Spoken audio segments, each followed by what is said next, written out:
खुश आमदीद। मैं मोहम्मद इमरान आपकी निसाबी किताब के सबक नंबर 31A के साथ आपके सामने हाजिर हूँ।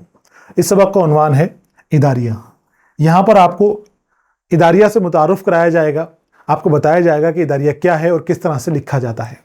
ये सहाफ़ती सिन्फ़ है और इस सिन्फ़ के अंदर अखबार के ख़यालात से आपको रूबरू कराया जाता है। अखबार किसी मुद्दे के ऊपर क्या राय रखता है, क्या उसकी सोच है, उसका मुदीर क्या सोचता है, उसके मुरत्तिब क्या सोचते हैं, उनकी राय से आपको वाकिफ़ कराया जाता है, आपको बताया जाता है। और किसी भी अखबार के अंदर जो एडिटोरियल होता है या इदारिया होता है वो उस अखबार का नज़रिया पेश करता है उस मुद्दे से जिस मुद्दे के ऊपर इदारिया लिखा जा रहा है। इदारिया किसी भी मौजू के ऊपर लिखा जा सकता है, किसी भी मुद्दे के ऊपर, किसी भी खबर के ऊपर, किसी मसले के ऊपर लिखा जा सकता है। और इदारिया एडिटर के नाम से लिखा जाता है, मुदीर के नाम से लिखा जाता है या मुरत्तिब के नाम से लिखा जाता है। लेकिन मैंने आपको बताया कि पूरे अखबार का नज़रिया होता है, पूरी टीम होती है, सारे सहाफ़ी जुटते हैं और वो सारे सहाफ़ी मिलकर इदारिया का इरादा करते हैं और उसका मौजू तैयार करते हैं, उसमें कही जाने वाली बातों के ऊपर अपनी राय पेश करते हैं। तो इदारिया जो सहाफ़ा से जुड़ने वाले लोग हैं, जो सहाफ़ी बनना चाहते हैं, उनको समझना बहुत ज़रूरी है, उनको सीखना बहुत ज़रूरी है। यहाँ पर हमारे कोर्स के अंदर इदारिया दे रखा है, हम इसका तारुफ हासिल करेंगे, जानेंगे कि इदारिया क्या है और किस तरह से लिखा जाता है। उन हवालाजात से भी हम बात करेंगे, मालूमात हासिल करेंगे। तो शुरू करते हैं हम सबक 31 से इदारिया। यहाँ सबसे पहले हमें इदारिया का तारुफ दिया गया है। इदारिया किसी भी अखबार में या रिसाले के मुदीर की किसी अहम मौजू पर राय का इजहार है। अब यहाँ पर मुदीर एक शख्स होता है जो इदारा से जुड़ा हुआ होता है, इदारिया लिखता है। लेकिन यहाँ पर आपको ये समझना है कि सिर्फ मुदीर की राय नहीं होती, वो पूरे अखबार की राय होती है। अखबार से जुड़े हुए जितने भी सहाफ़ी हैं, जितने भी लोग वहाँ पर जुड़े रहते हैं अखबार से, जो मालिकान वगैरह हैं, उन सब की राय भी, उनके ख़यालात का इजहार भी इदारिये के ज़रिए कर दिया जाता है। तो जो इसके अखबार या रिसाले में नुमाया जगह पर मुख्तसर मजमून की शक्ल में शाया होता है। नुमाया जगह यानी जहाँ पर सामी कारी की नज़र फ़ौरन पड़ जाए, आसानी से उसको देखा जा सके, उस जगह के ऊपर उस मजमून को लिखा जाता है। ज़्यादातर फ्रंट पेज के ऊपर, पहले पेज के ऊपर इसकी अशात की जाती है। इदारिया आमतौर पर अखबार या रिसाले में अखबार के नाम के नीचे छपता है। इदारिया में इजहार की गई राय मुदीर के अलावा अखबार के मालिकान की भी हो सकती है, यानी जो मालिकान की राय होगी वही मुदीर की या एडिटर की राय होगी। यहाँ पर इदारिया का मतलब एडिटोरियल है। इदारिया मजमून एडिटोरियल है जिसमें एडिटर की राय होती है। लेकिन यहाँ पर आपको ये बात बार बार बता रहा हूँ मैं आपको कि एडिटर एक शख्स है जो उस अखबार का मुलाजिम है, वहाँ पर नौकरी कर रहा है। तो उसका राय खुद की राय नहीं होती, उसकी वही राय होगी जो अखबार के मालिक की राय होगी, जो मालिकान सोचते हैं, वही ख्यालात मुदीर जाहिर करेगा इदारिया के अंदर। दरअसल इदारिया मुदीर के नाम से ज़रूर शाया होता है, लेकिन उसमें अखबार के सारे अहम ओहदेदारों की राय शामिल होती हैं। इसलिए इदारे में भी मेरी राय और मेरा ख्याल जैसे अल्फाज न इस्तेमाल होकर हमारी राय और हमारे ख्याल जैसे लफ्ज़ इस्तेमाल किए जाते हैं। बड़े अखबारों में तो बाकायदा इदारियाती बोर्ड आपस में बैठकर बातचीत के ज़रिए ये पहले से तय कर लेता है कि कौन से मौज़ूआत पर कल के अखबार में इदारिया होगा। यानी पूरा बोर्ड की मीटिंग होती है, जितने भी उस ऑफिस में काम करने वाले, अखबार में काम करने वाले मुलाजमान हैं, वो बैठते हैं, आकर बातचीत होती है, टॉपिक तय किया जाता है कि इस मौजू के ऊपर कल बात होगी। सभी अपनी अपनी राय देते हैं, उनको यकजा करते हैं और यकजा करने के बाद उसको शाये करने के लिए आगे भेज दिया जाता है। इस मौजू के मुख्तलिफ पहलुओं पर बोर्ड के सहाफ़ी अपने ख्यालात का इजहार करते हैं और उस तरह आपस की तबादला ख्याल के बाद ही इदारिया की पहली शक्ल सामने आ जाती है। फिर अमूमन मुदीर आला को नज़र सानी के लिए वो एडिटोरियल दे दिया जाता है, इदारिया दे दिया जाता है। और जब मुदीर आला की मंजूरी मिल जाती है उसके बाद उसको अशात के लिए तैयार समझा जाता है और उसकी अशात अखबार में हो जाती है। इदारिये में जिन मौज़ूआत पर राय दी जाती है वो बहुत नपी तुली होती है और उससे अखबार के रवैये, रुझान और नज़रिए का वाज़ेह इज़हार होता है। यानी अखबार का क्या तरीका है, किस तरह की खबरें पेश की जाती हैं, किस तबके से वो ताल्लुक़ रखता है, किस तरीके की खबरें देगा, वो सब इदारिये से पता चल जाता है। इदारिये में राय के अलावा अहम खबरों का तजुर्बा भी होता है, तज्ज़िया भी होता है। तज्जिया यानी एनालिसिस, उन खबरों को तोड़ मरोड़ के अंदर की चीज़ें निकालना। तो खबरों के ऊपर, रिपोर्टों के ऊपर भी इदारिये लिखे जाते हैं। कभी कुछ मसाइल पर रोशनी डाल दी जाती है, कई मामलात की वजाहत की जाती है, कभी कभी आमतौर पर कारी की समझ में ना आने वाली बातों का मफहूम भी समझाया जाता है। तो मुश्किल बातें होती हैं, कई बार कुछ ऐसी तरकीब होती हैं कि जो हम आसानी से नहीं समझ पाए, तो इदारिये में उन चीज़ों को भी आसान ज़ुबान के अंदर समझाया जाता है। तो कुल मिला के इस तरह की मालूमात होती है कि जो खबरों और रिपोर्टों से अलग हटकर होती है, लेकिन उन्हीं की चीज़ों को हमारे सामने लब्बो लुआब के साथ, चाशनी के साथ पेश किया जाता है। इदारिया की अपनी एक वाज़ेह शक्ल होती है। सबसे पहले ज़ेर बहस मसले या मौजू का तारुफ कराया जाता है, उसके बाद मसले के दोनों पहलुओं पर बहस की जाती है। ये इदारिया लिखने के तरीके बताए जा रहे हैं आपको, आप समझ लें कि ये अज्जाए तरकीबी हैं। इस तरह से इदारिया लिखा जाएगा। इदारिया लिखने से पहले कोई एक मौजू होगा, एक टॉपिक होगा, एक मसला होगा जिसके ऊपर बात आगे बढ़ रही है। अब वो मसला आ गया, वो टॉपिक आ गया, वो मौजू आ गया। मौजू आने के बाद उस मौजू या उस टॉपिक की अच्छाइयाँ और बुराइयाँ, उस बात के अच्छे असर भी हैं और बुरे असर भी हैं, दोनों के ऊपर बहस होगी। एडिटोरियल के अंदर जो सहाफ़ी बैठते हैं, बोर्ड बैठता है, वो बोर्ड बहस व मुबाहिसा करेगा, दोनों पहलुओं पर बात होगी, दलाइल और जवाबी दलाइल पेश किए जाते हैं और आखिर में नतीजा राय या फैसला दिया जाता है। इस तरह इदारिया लिखने के 3 मरहले सामने आए हैं: मौजू का इंतखाब, गौर खोज और इदारिया लिखने का अमल। सबसे पहले टॉपिक होगा, उसके ऊपर गौर खोज की जाएगी, उसके ऊपर बातचीत की जाएगी, अलग अलग राय ली जाएंगी, दलीलें पेश की जाएंगी, उन दलीलों से बहस होगी और उसके बाद जब सारी बात मुकम्मल हो गई, सब अपनी अपनी दलाइल दे चुके, जो नतीजा निकल रहा है, जो हकाइक सामने आ रहे हैं, उनको लिखा जाएगा, वो लिखने का अमल। ये 3 हिस्सों के अंदर हम किसी भी इदारिये को तकसीम कर सकते हैं। इदारिया लिखने के लिए ध्यान देने वाली बातें। अब जब हम सहाफ़ी बन जाएंगे, हम एडिटर बन जाएंगे, मुदीर बन जाएंगे, तो हमें भी इदारिया लिखना पड़ेगा। जब इस फन से हम जुड़ेंगे, इस काम को अपना पेशे के रूप में इख्तियार करेंगे, तब हमें इदारिया लिखना पड़ेगा। तो हमें ये सीखना है यहाँ पर कि इदारिया लिखने के तरीके क्या हैं, क्या ज़ाब्ते हैं जिनको पूरा करते हुए, जिनके पर चलते हुए हम इदारिया बहुत अच्छा, बहुत खूबसूरत और दिलकश बना सकते हैं। आपने जान लिया कि इदारिया किसे कहते हैं। आप जब इदारिया लिखें तो किन किन बातों को ध्यान में रखेंगे, आइए देखते हैं। पहली बात यह कि इदारिया लिखना एक फ़न है, इसलिए इस फ़न के तमाम नुकात और बारीकियों को ध्यान में रखना ज़रूरी है। आप बहुत मुताला करें, बहुत पढ़ें, बहुत चीज़ों को जानें समझें। जितना आप जानेंगे, जितना मुताला करेंगे, जितना आपका मुताला वसी होता जाएगा, उतना ही आप फ़न के अंदर माहिर होते जाएंगे, आपके अंदर समझ बढ़ती चली जाएगी। तो फ़न के तमाम नुकात और बारीकियों को ध्यान में रखना ज़रूरी है। अगला नुक्ता है, इदारिया लिखते वक्त आसान और ऐसी आम फहम ज़ुबान का इस्तेमाल करना चाहिए जो सबको समझ में आ जाए। बनावटी लफ्ज़, मुश्किल अल्फाज, सजाए हुए अल्फाज ये इदारिया में नहीं दिए जाते, अखबारों में नहीं दिए जाते। अखबारों में ऐसी ज़ुबान होनी चाहिए जो आम फहम हो, आम ज़ुबान हो, आम लोगों की ज़ुबान हो। सीधी सादी बोली के अंदर, सीधी सच्ची ज़ुबान के अंदर बात कर दी जाती है। बनावटी भारी भरकम अल्फाज का इस्तेमाल नहीं किया जाता। इस तरह के मुहावरे, इस तरह की कहावतें इस्तेमाल नहीं की जाती जिनको लोगों को समझने में दिक्कत हो। यहाँ पर आसान ज़ुबान का इस्तेमाल किया जाता है, आसानी से बात को समझाई जाती है, क्योंकि यहाँ पर ख्यालों की तब्दीली की जा रही है। ख्याल को जहनों में बदला जा रहा है, जहन के अंदर चीज़ों को बदला जा रहा है। इज़हार बयान में रवानी और असर हो, यानी बयान को इस तरह से जाहिर किया जाए, इस तरह से बात की जाए कि लोगों के ऊपर वो बात असर डाले। इदारिया बहुत तवील नहीं होना चाहिए, बल्कि मुख्तसर हो, वरना कारी उसे पढ़ना नहीं चाहेगा या दरमियान में आधा पढ़कर छोड़ देगा। जो इदारिया होगा, एडिटोरियल होगा, वो मुख्तसर होना चाहिए और उसके अंदर इख्तिसार के साथ पूरी बात कह देनी चाहिए। ये नहीं बात भी अधूरी रह जाए और आपने इख्तिसार भी कर दिया कि ये तो बड़ा हो रहा था, लंबा हो रहा था, मैंने इसको बीच में ख़त्म कर दिया। नहीं, इख्तिसार करना है, लेकिन बात भी मुकम्मल करनी है। जो पैगाम आप देना चाहते हैं वो पैगाम आपको पूरा करना है, पूरा मबजूल करना है, तभी वो इदारिया आपका मुकम्मल इदारिया होगा। इदारिया के ज़रिए आप कारी तक क्या पैगाम पहुँचाना चाहते हैं, ये मकसद वाज़ेह होना चाहिए। मौज़ूआत में वुसअत हो, यानी हर रोज़ नए नए और हर किस्म के कारी की पसंद और नापसंद को ध्यान में रखकर मौज़ूआत का इंतखाब किया जाए।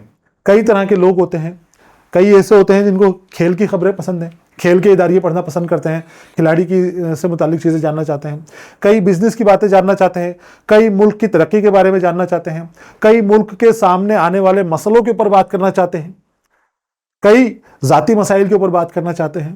تو الگ الگ لوگوں کی خواہش، الگ الگ لوگوں کی پسند الگ الگ ہوتی ہے، تو اس کے مطابق موضوع بدلتے رہنے چاہیے، الگ الگ موضوعات کے اوپر بات کریں، الگ الگ موضوعات کو کور کرتے ہوئے اداریے لکھنے چاہیے۔ اداریہ میں اپنی رائے، دلیل اور حقائق کے ساتھ ظاہر کریں، یعنی جو بات کہہ رہے ہیں وہ ثابت ہونی چاہیے، اور ثابت کرنے کے لیے آپ کے پاس ثبوت ہونا چاہیے، آپ اس بات کو بتا سکیں، آپ اس بات کو سمجھا سکیں، یہ آپ کے اندر قوت ہونی چاہیے کہ کوئی آپ سے کہے کہ آپ نے فلاں بات فلاں دن کہی ہے، کیا آپ کے پاس اس کا ثبوت ہے؟ تو آپ فوراً دکھا سکیں کہ ہاں ثبوت ہے، آپ کو اپنی نظریں نیچی نہیں کرنی پڑے، آپ کو شرمندگی نہیں کرنی پڑے، کیونکہ اخبار بہت اثر رکھتا ہے، بہت دور تک اخبار میں لکھی ہوئی بات جاتی ہے، اس لیے سچی بات کہی جاتی ہے، ایمانداری کے ساتھ بات کو پیش کی جاتی ہے۔ اداریہ ایسا ہو جو قارئین کو صحیح راہ دکھائے، گمراہ نہ کرے۔ اب سیدھے راستے پر لانے کی ذمہ داری بھی اخبار کے اوپر ہوتی ہے، کیونکہ ابھی میں نے آپ کو بتایا کہ اخبار بہت بڑے طبقے کو متاثر کرتا ہے، بدلاؤ کی طاقت رکھتا ہے، معاشرے کو بدل سکتا ہے اخبار۔ تو سدھار کی کوشش کریں، لوگوں کو صحیح راستے پر لانے کی کوشش کریں، گمراہی سے اور گمراہی والی باتیں اداریے میں شامل نہ کریں۔ اداریے میں رائے عامہ پر اثر ڈالنے کی قوت ہونی چاہیے، عام لوگوں کی رائے کو بدلنے کی قوت اداریے میں ہونی چاہیے۔ کسی مسئلے کے اوپر، کسی ٹاپک کے اوپر لوگ کیا سوچتے ہیں وہ ان کا نظریہ ہے، لیکن جب اخبار پڑھتے ہیں وہ اور ایڈیٹوریل پڑھتے ہیں تو اس کے حساب سے وہ سوچنے لگتے ہیں کہ میں غلط سوچ رہا تھا، اصل موضوع، اصل چیز یہ ہے۔ تو لوگوں کو سچائی اور حق کی طرف لے کر آنے والے اداریے ہونے چاہیے۔ حقائق کو واضح کرنے کے لیے ضرورت پڑنے پر عدد و شمار کو بھی شامل کرنا چاہیے، یعنی آنکڑے شامل کر لیں۔ آپ کو عدد و شمار کے بارے میں پتا ہے، یہی بات ہے کہ دلائل اور ثبوت آپ کو ساتھ رکھنے چاہیے۔ سچائی اور ایمانداری سے بات کہنی چاہیے۔ کسی موضوع یا مسئلے پر اظہار خیال کرتے وقت اداریہ کا لب و لہجہ بہت سخت نہیں ہونا چاہیے، بلکہ درمیانی اعتدال کا رویہ اختیار کر لینا چاہیے۔ مدیر جو ہوتا ہے یا اخبار جو ہوتا ہے وہ کسی کی طرف جھکاؤ لیے ہوئے نہیں ہوتا ہے، وہ متوازن ہوتا ہے، اعتدال کے ساتھ کام کرتا ہے، ایمانداری کے ساتھ کام کرتا ہے، نہ تو کسی کا حمایتی ہوتا ہے اور نہ ہی کسی کے خلاف ہوتا ہے۔ اور صحیح معنوں میں اخبار کو ایسے ہی ہونا چاہیے، اعتدال بنائے رکھنا چاہیے، کسی کی طرف جھکاؤ نہیں ہو، سیدھی بات سچائی کے ساتھ اور ایمانداری کے ساتھ بیان کرنے والا ہونا چاہیے، اور یہی بات اداریے کے اندر بھی ہونا ضروری ہے۔ اداریہ کی سرخی بہت پرکشش ہونی چاہیے اور موضوع سے جڑی ہوئی ہونی چاہیے۔ اداریہ غیر جذباتی ہو کر لکھنا چاہیے۔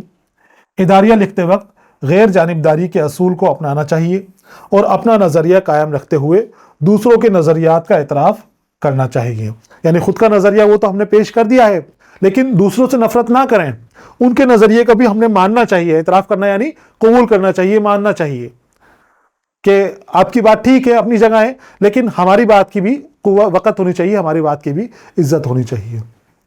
اداریہ کے اقسام۔ موضوع کے اعتبار سے عام طور پر ادارے کے 4 قسموں میں بانٹ سکتے ہیں۔ پہلے قسم ہے خبری یا اطلاعاتی اداریہ۔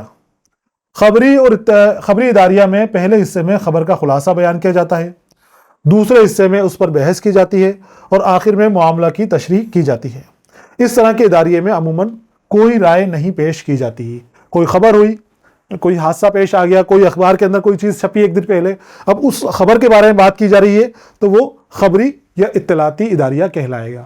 اس کے اندر سب سے پہلے وہ خبر پیش کر دی جائے گی کہ جو موضوع ہے آج کا اداریے کا، اس خبر سے متعلق معاملے پیش کیے جائیں گے، پس منظر پیش کیا جائے گا، اس خبر کے اوپر جو رائے رکھتے ہیں دوسرے لوگ ان سے بحث و مباحثہ ہوگا اور اس کے بعد نتیجہ پیش کر دیا جائے گا۔ کوئی رائے پیش نہیں کی جائے گی، کوئی رائے یہاں پر نہیں بنائی جائے گی۔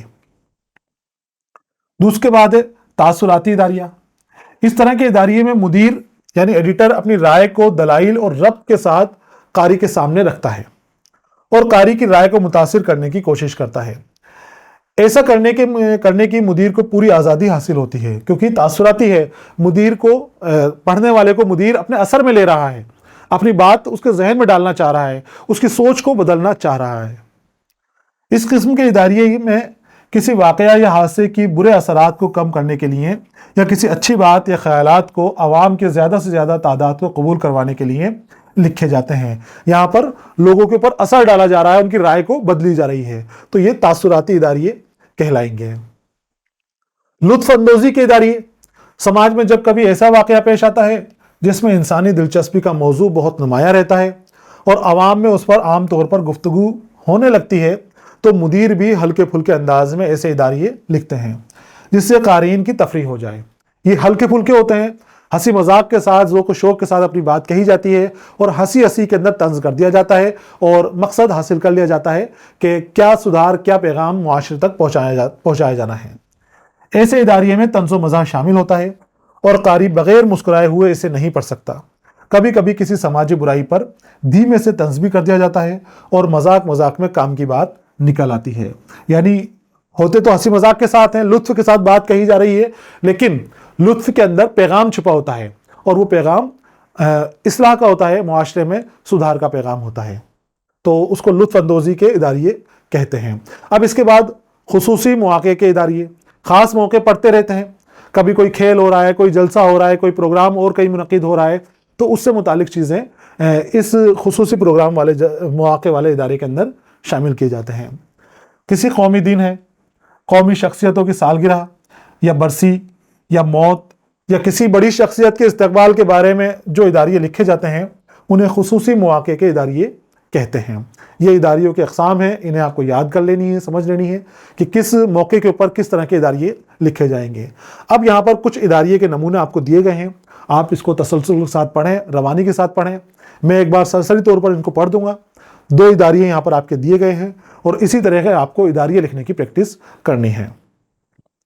پہلا ہے تاثراتی اداریہ، 21ویں صدی کے تقاضے اور مطالبت۔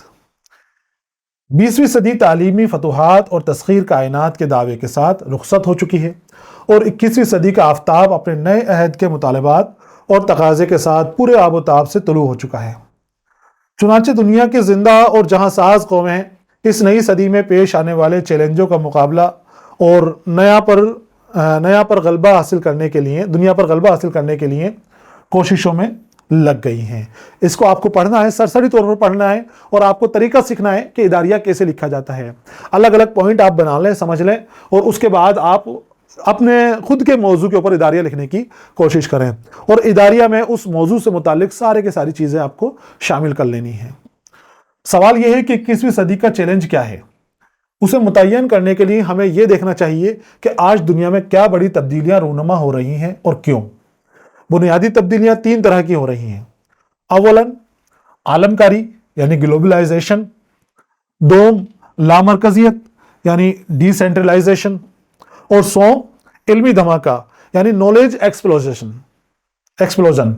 جن کی پشت پر دیگر عوامل کے ساتھ وہ عظیم عالمی جنگوں کے نتائج کے علاوہ 3 جدید ترین سائنسی دریافتوں نے حال کو دیگرگوں اور مستقبل کی کایا پلٹ کر دینے کا تہیہ کر رکھا ہے، اور وہ ہیں، اب وہ 3 سائنسی دریافتوں کے بارے میں بات کریں گے۔ 2 عظیم عالمی جنگ نے ہمیں بہت متاثر کیا ہے۔ وہ 3 سائنسی شروعات جو ہیں، نیوکلیائی ٹیکنالوجی ہے، حیاتی ٹیکنالوجی جس کو ہم بائیو ٹیکنالوجی کہتے ہیں، اور تیسری ہے مائکرو ٹیکنالوجی۔ یہ مائکرو ٹیکنالوجی کے نام سے ہی ہمارے سامنے موجود ہے۔ چنانچہ انسان چاند ستاروں پر کندے ڈالنے کے بعد بحر و بر کی گہرائیوں کو کھنگال چکا ہے، بحر و بر یعنی سمندر کی۔ جینیٹک سائنس اور ڈی این اے کی کیفیات کو معلوم کر کے ہر جاندار کی بناوٹ اور خصلت کا رازداں ہی نہیں بن گیا، بلکہ کلوننگ کے ذریعے ڈولی وغیرہ کی تخلیق جدید کا بھی مظاہرہ کر چکا ہے۔ یعنی پہلے واقفیت کرا رہے ہیں کہ انسان کتنی ترقی کر چکا ہے، کتنی چیزیں جان چکا ہے۔ یہاں پر ہمیں 20ویں صدی میں ہمارے سامنے آنے والے چیلنجوں کے بارے میں بات کی گئی ہے کہ کس طرح کے چیلنج ہمارے سامنے 21ویں صدی کے اندر آنے والے ہیں اور ہم کس طرح سے ان کا مقابلہ کریں گے۔ مائکرو ٹیکنالوجی کے ذریعے کمپیوٹر، سیٹلائٹ اور انٹرنیٹ نے زندگی جس طرح سمیٹ کر رکھ دی ہے، اس کے اثرات انتہائی تیزی سے گھر گھر پہنچنے لگے ہیں۔ چنانچہ یہی وقت ہے کہ ہم مختلف علوم و فنون کے ماہرین کے ذریعے اواخر 20ویں صدی میں 21ویں صدی کے منصوبہ سازی مکمل کر لیں۔ بالکل اسی طرح جس طرح سر سید نے اواخر 19ویں صدی میں 20ویں صدی کے منصوبہ بندی کی، اپنے حلقہ احباب کی ساری صلاحیتوں کی جھونک دیا، جس کے نتیجے میں मुल्क व मिल्लत उनकी शीनी समरात से आज तक मुस्तफैज़ हो रही है। सर सैयद अहमद खान ने वो कारनामा अंजाम दिया कि जिसका फ़ायदा हम आज तक उठा रहे हैं, और उसकी शुरुआत उन्होंने पहले से की थी। तो यहाँ पर हमारी तवज्जो दिलाना चाह रहे हैं कि पहले से आने वाले वक्त की तैयारी करें। क्या होगा वो किसी को नहीं मालूम, लेकिन आज हमें पता है, आज हम अपने आने वाले वक्त की तैयारी करेंगे तो फिर आने वाले वक्त में हम अपने आप को कामयाब बना लेंगे। रवां सदी में 1990 से जहां जदीद कॉलोनिज्म, न्यू कॉलोनिज्म के नाम यहाँ पर है, के खतरात का तनासुब बढ़ा है, वहीं गरीब मगर मेहनती लोगों के लिए सियासी तो नहीं मगर मुआशी खुशहाली में हिस्सेदारी के इम्कानात हैं। बहरहाल गैर मामूली इजाफा हुआ है, क्योंकि ये अहद खिलाफ के मरकजियत, एरा ऑफ डिसेंट्रलाइजेशन कहलाता है। इस सदी में तरक्की याफ्ता ममालिक ने अपनी मजमूई आमदनी में 90% का इजाफा किया है, और हिंदुस्तान ने कुल 5.8% आमदनी हासिल की, जो पिछली सदी से तकरीबन दुगनी है। यहाँ आमदनी के बारे में यानी अब बताया गया है कि आपको अपनी बात साबित करने के लिए आंकड़े पेश करें। यहाँ पर अदद व शुमार पेश किए जा रहे हैं, आंकड़े पेश किए जा रहे हैं। कंप्यूटर, इंटरनेट या इंफॉर्मेशन टेक्नोलॉजी ने बिलखुसूस एक खामोश मगर जिंदगी के हर मैदान में एक इनकलाब अजीम बर्पा कर दिया है। कंप्यूटर असर हाजिर का जामे जम है, जो बादशाह के महल से निकलकर गली गली पहुंच चुका है। इस टेक्नोलॉजी ने रूह असर में सराअत, लताफत, वुसअत, मुनाफात और जद्दत का एक खजाना भर दिया है, और इंफॉर्मेशन सुपर हाईवे ने पूरी दुनिया को एक गांव में तब्दील करके रख दिया है। जिस तरह से इंफॉर्मेशन एक जगह से दूसरी जगह भेजी जा रही है, लोग जुड़ रहे हैं, तो उससे एक तरह से इंफॉर्मेशन सुपर हाईवे बन गया है, और पूरी दुनिया एक छोटे कस्बे के अंदर, एक छोटे गांव के अंदर बदल गई है। इस गांव या ग्लोबल विलेज के नतीजे में ओपन मार्केट और ई मार्केट, जिसे ई कॉमर्स कहते हैं हम, के मुसाबकती मैदान में आलमी दौड़ शुरू हो गई है, जिसकी रवी में बहुत सी हुकूमतें और कौमें कुचली करके रह गई हैं, और पूरी दुनिया 3 खेमों में बट गई है। तरक्की याफ्ता, तरक्की पजीर और गैर तरक्की याफ्ता, ये पसमानदा दुनिया हमारी 3 हिस्सों के अंदर बढ़ चुकी है। हमारा मुल्क जो है तरक्की पजीर मुल्कों में शामिल है, डेवलपिंग मुल्क हमारा है। इस इल्मी और साइंसी धमाके ने हमारे मुल्क में भी जदीद साइंस और टेक्नोलॉजी की एक खुशगवार आंधी चला दी है। SDPI यानी कि software technology park of India, SDPI की तश्कील करके हिंदुस्तान ने 10 साल के अंदर अंदर आलमी इंफॉर्मेशन टेक्नोलॉजी ताकत बनने की मंसूबा साजी मुकम्मल कर ली है। ये किताब जब आप पढ़ें, जब भी आप इस तरह के टॉपिक्स पढ़ें, तो आप अपने जहन में एक बात और रख लें कि ये किताब आज से 22 साल पहले लिखी गई है। 22 साल से ये कोर्स बदला नहीं है, उसी तरह के मौजू आपके शामिल हैं। तो आपको ये बात जहन में रखनी है कि जो भी बातें हो रही हैं वो 22 साल पहले की बात हो रही हैं। आज के हालात बदल चुके हैं, तो जब आप खुद कुछ मजमून लिखें तो आप आज के हालात के मुताबिक लिखें, आज की नकल ना करें। इसके तरीके से आप लिखना सीखें, लेकिन आप आज के हालात में लिखें, आज के वक्त के अंदर लिखें। ये 22 साल कबल लिखी गई किताब है, और उसी अंदाज में ये अभी भी मौजूद है। सॉफ्टवेयर कारोबार की तरक्की और उसके बरामद के लिए जदीद तरीन बुनियादी ढांचा इंटर सैटेलाइटों के जरिए बैनुल अक़वामी राब्ते को मुनज़्ज़म और मुस्तहकम करने के लिए हैं। 6 में से 5 ज़मीनी स्टेशनों ने अपना काम शुरू कर दिया है।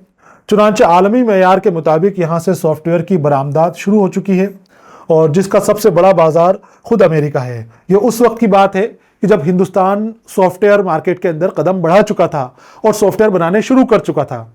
आज तो हम बहुत ऊंचे पहुंच गए हैं, बहुत आगे पहुंच गए हैं। ये शुरुआती दौर की बात कर रहे हैं, जब हम सॉफ्टवेयर बना रहे थे और हमारे सॉफ्टवेयर का बाजार और ग्राहक अमेरिका था। इस ज़मन में 784 बरामदी यूनिटों को मंजूरी मिल चुकी है, जिनकी सालाना आमदनी में 100% से ज़्यादा का मुसलसल इजाफा हो रहा है।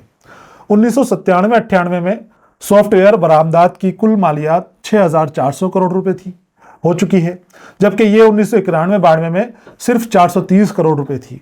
1998-99 में बरामदात का निशाना 1000 करोड़ रुपए मालियात का था, जो 11000 करोड़ रुपए को पार कर चुका है। हिंदुस्तान कम कीमत में आला दर्जे के सॉफ्टवेयर की तैयारी के लिए आलमी शहरत रखता है। चुनांचे अगले साल SDPI के जुमला यूनिटों के जरिए बरामदात को 10 गुना बढ़ाने का मंसूबा मुकम्मल हो चुका है। यानी ये सॉफ्टवेयर जो बन रहे हैं, इनकी तादाद बढ़ानी है। गरज कंप्यूटर और इंटरनेट के जरिए मौजूदा मामलाती इनकलाब इन्फो रिवोल्यूशन ने दुनिया का इल्मी और तालीमी नक्शा बदल के रख दिया है। फासिलाती तालीम यानी कि डिस्टेंस एजुकेशन, जो आप हासिल कर रहे हैं, दूर बैठे हुए एजुकेशन हासिल कर लेना, तालीम हासिल कर लेना, ये डिस्टेंस एजुकेशन कहलाता है।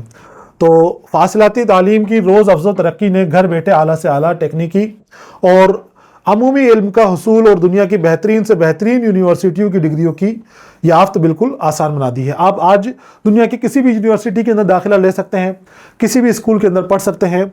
ये फासलाती निज़ाम अब हर जगह मौजूद है, हर जगह खुल गया है।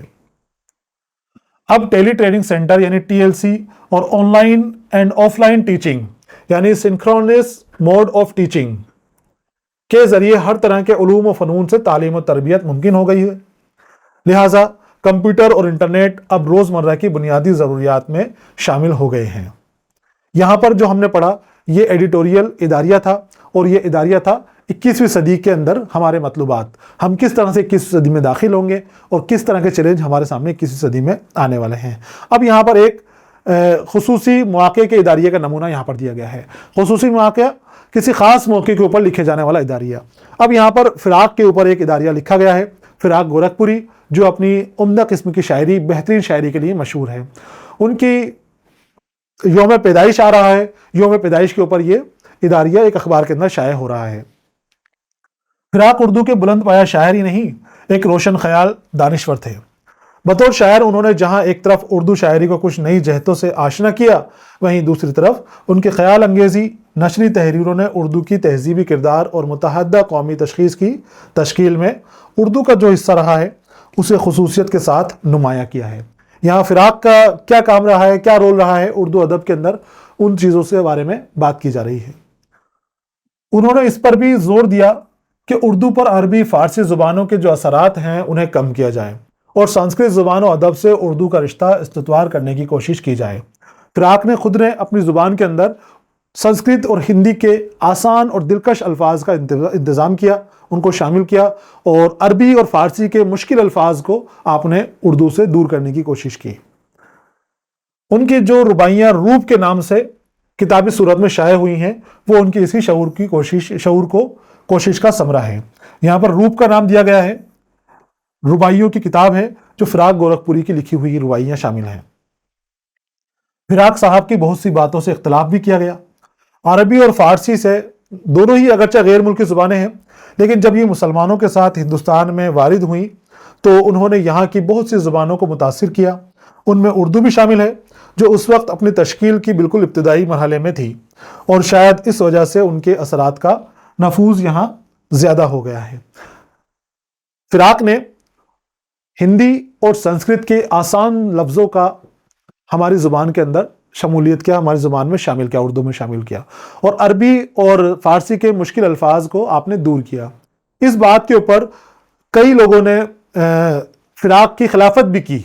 वो इसलिए क्योंकि अरबी और फ़ारसी उर्दू के अंदर शुरू से मौजूद है, शुरू से उर्दू को मुतासिर कर रही है। जब शुरू में अरबी और फ़ारसी लोग आए उस वक्त उर्दू बन रही थी, तो शुरुआती दौर में ही वो मिल गई थी। तो इसीलिए उनके इख्तलाफ था लोगों के अंदर कि ये तो शुरुआत से इसके ज़मन में मौजूद हैं, इसके अंदर पेवस्त हो गए हैं, रच बस गए हैं फ़ारसी के लफ्ज़, अरबी के लफ्ज़, तो इनको दूर किया जाना मुनासिब नहीं है। उन असरात की बदौलत दूसरी हिंदुस्तानी ज़ुबानों के मुकाबले में उर्दू में एक बैनुल अक़वामी जहत पैदा हुई, जिसे उसकी एक इजाफी खूबी कहा जा सकता है। लेकिन जैसा कि सब जानते हैं, उर्दू हिंदुस्तान की सरजमीन से उपजी हुई ज़ुबान है, जिसकी जड़ें इस मिट्टी में बहुत गहराई तक उतरी हुई हैं, जिसे हम हिंदुस्तान के मुश्तरका तहजीब का नाम देते हैं। उसके मौसर तरीन तर्जुमानी उर्दू ही ने की है। अब यहाँ पर बात की दलाइल के लिए, दलील के तौर पर, सबूत के तौर पर फ़िराक का शेर भी पेश किया गया है। फ़िराक साहब की एक गज़ल का मक़ता है कि सरजमीन हिंद पर अक़वाम आलम के फ़िराक कारवां आते गए, हिंदुस्तान बनता गया। हिंदुस्तानियत की रूह को समझने के लिए तारीख़ी शऊर बहुत ज़रूरी है, जिसका इजहार फ़िराक साहब ने इस मक़ते में किया है। क्योंकि हिंदुस्तान के अंदर उर्दू अपने आप में मुकम्मल नहीं हुई। जैसे जैसे कारवां आए, जैसे जैसे अलग अलग मुल्क से लोग आए, अरबी आए, फ़ारसी आए, वैसे वैसे हमारी ज़ुबान की, हमारी हिंदुस्तानियत की, हमारी तहजीब की तकमीलियत होती गई। हिंदुस्तानी तहजीब और यहाँ का तमद्दन हजारों साल के सफ़र के बाद अगर आज भी ताज़ा दम और तवाना है तो इसलिए कि ताकत और तवानाई के नौ ब नौ सरचश्मों से ये सैराब होता रहा है। नई नई चीज़ें हमारे यहाँ पर जुड़ती गई, नई नई चीज़ों को हम अपने अंदर शामिल करते गए, उनका इस्तकबाल करते गए, जोड़ते गए। इसी से हमारी उर्दू मजबूत हुई है, इसी से हमारी ज़ुबान और हमारी तहजीब मजबूत हुई है। यहाँ पर ये जो नमूना दिया था फ़िराक का, इदारिये का, फ़िराक सदी, ये भी मुकम्मल हो गई। इस नमूने को शख्सी नमूनिया या ख़ास मौके पर लिखे जाने वाला इदारिया कहा जाएगा। और भी इदारिये यहाँ पर दिए गए हैं, उनकी आपको ख़ुद को मुताला करना है, आपको ख़ुद को समझना है, उसको पढ़ना है। आपको इदारिया के फ़न से यहाँ पर मुतारुफ़ कराया गया है, समझाया गया है कि इदारिया किसे कहते हैं, किस तरह से इदारिया लिखे जाते हैं और इदारिया की अक़साम कितनी है। इन हवालाजात से हमने मुताला किया और मालूमात हासिल की। यहाँ पर ये सबक आपका मुकम्मल हो गया है। अगले सबक के साथ मैं फिर आपके सामने हाजिर रहूँगा। इजाज़त दीजिए। अलविदा।